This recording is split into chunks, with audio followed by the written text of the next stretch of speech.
going to show you how to make a really cool glass ball effect with Photoshop. First, you go down to the ellipse tool. It's right here. Click it. It could also be under the rectangle tool.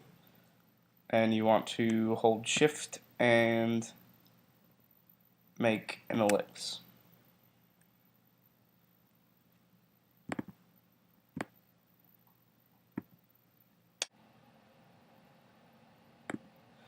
Alright, so next we are going to make the layer. Fill the layer with this color. I'm just going to be copy and paste it in. You can look on my screen and get the color. Going to fill it like that. And then you go to Style, then Blending Options. Then we want to go to Inner Shadow. Click that, go to it, and just follow what I put in. We want to make this linear dodge, and then we want to make this about 40%. Then change the angle to -55, use global light. And then we want to change the distance to 16. Oh, there we go. Choke, we'll leave it 0, and then this we change to 29. We need to go back and change one more thing. So you can just click on linear shadow again, make sure it's on linear dodge, and then we need to put the color to white. And then it should come out looking something like that. Next we need to go to new layer, and then layer 1 is fine. Then we'll be doing Command Option G, and then it clips the layer under it so that it affects that layer. Then next we're going to go to this background color right there, and we're going to paste in this color. Make sure your foreground and background colors look like that. And then next we are going to go to the gradient tool. We're going to make our gradient, the foreground and background colors like that. Click the linear gradient and make sure it is checked reverse. Then we're going to go down here and do something like that. Make sure that your layer looks like that, so you get this nice effect here. And then you press the letter D on your keyboard to reset the foreground and background colors to black and white. Next we need to switch these back and then go back to our gradient and make it a radial gradient. Next we need to add a mask, so you do that. And then we go from, no. So just keep redoing it until you get to, that looks about right, I think, so I'm going to stick with that. Okay, so once we get that done, we need to next go back down here, drag our ellipse 1 layer to create a new layer. Then this one we put above the clip and go clip it again with Command Alt or Option G. And it should look like this.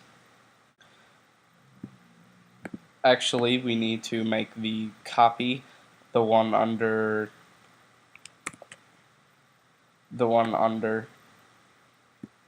our clipped layer, and put the real one on top.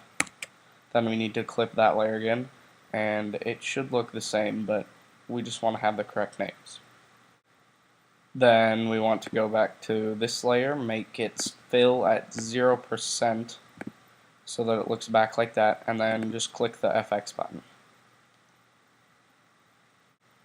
Then we need to go to Inner Shadow, unclick Use Global Light, and change these options. We need to go to Overlay, make this 100%, change the angle to 105. Oh, hoping you're going to back up. 105. And then we'll change this to 10. This we'll leave alone again, and we'll change the size to 51. We'll leave quality alone. Also with inner shadow, we need to make sure it's black. Alright, and then next we go to inner glow. Okay, so now we'll put this at normal. Put this at 13%. We'll need to go black and white on this one. Actually, we need to go more like that, but we need to edit it, so just click on it. Then make this color a black. We just double click that, make it black. Might drag this a little bit so that it doesn't get quite so dark. Okay, so now we leave that at edge. We put this to 25. Leave that at 5. And we want to make it anti-aliased at 100%. We'll leave jitter at 0. Then we click OK. And it should look like this. And now we want to create another layer. We're going to use a whole bunch of them. We'll go to our brush, set it at about 150 or whatever you think would go well with this shadowing we're putting on it. And we're going to make it white, and also make your brush as soft as you can get it. Alright, so we didn't actually need this mask, you just delete that. You can just delete this mask. Oh. And then we put this in here, like that. Make sure it's not too bright and that it's really soft.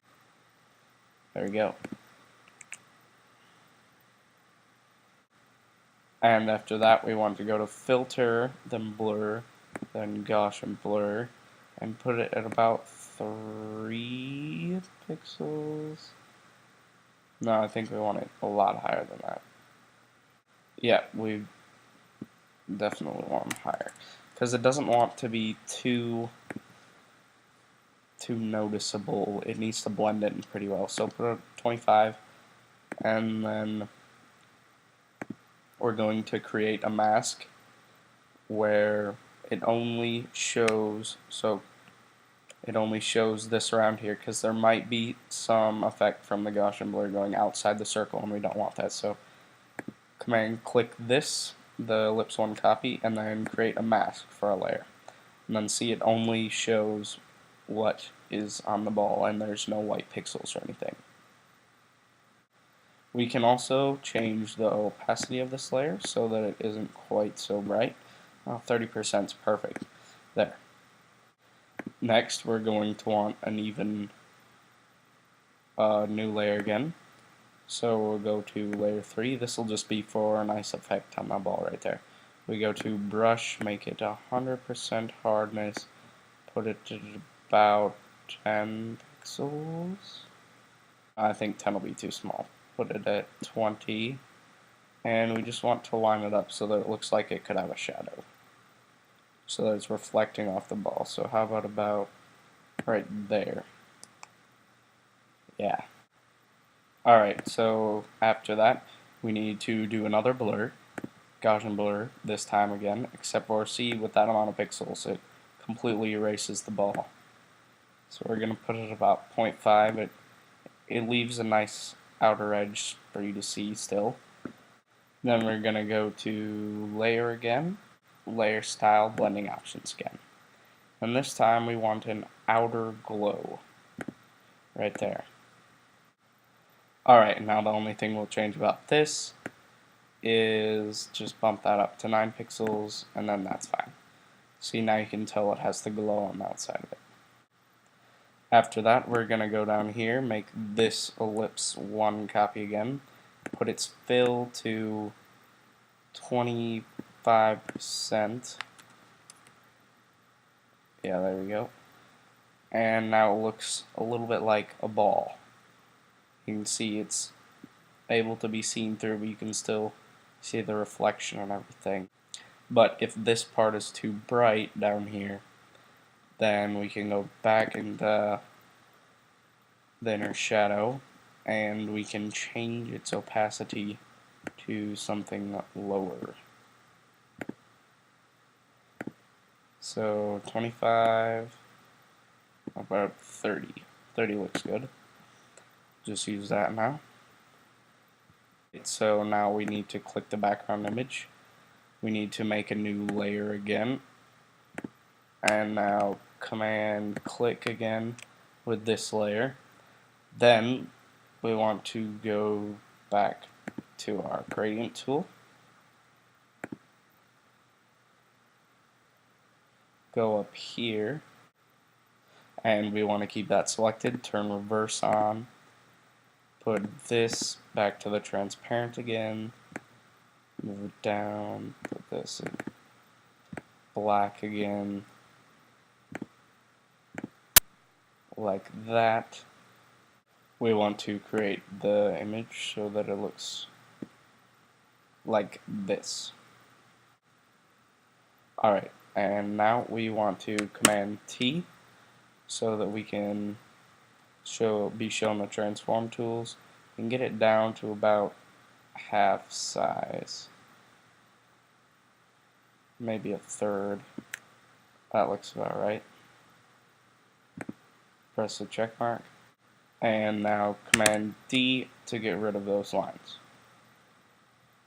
Now we want to go back to our tool and drag it over so that it lines up with the ball. Want to make our opacity a little bit lower to somewhere probably around 40%. That looks about right. Make sure it's lined up well with your GlassBall effect.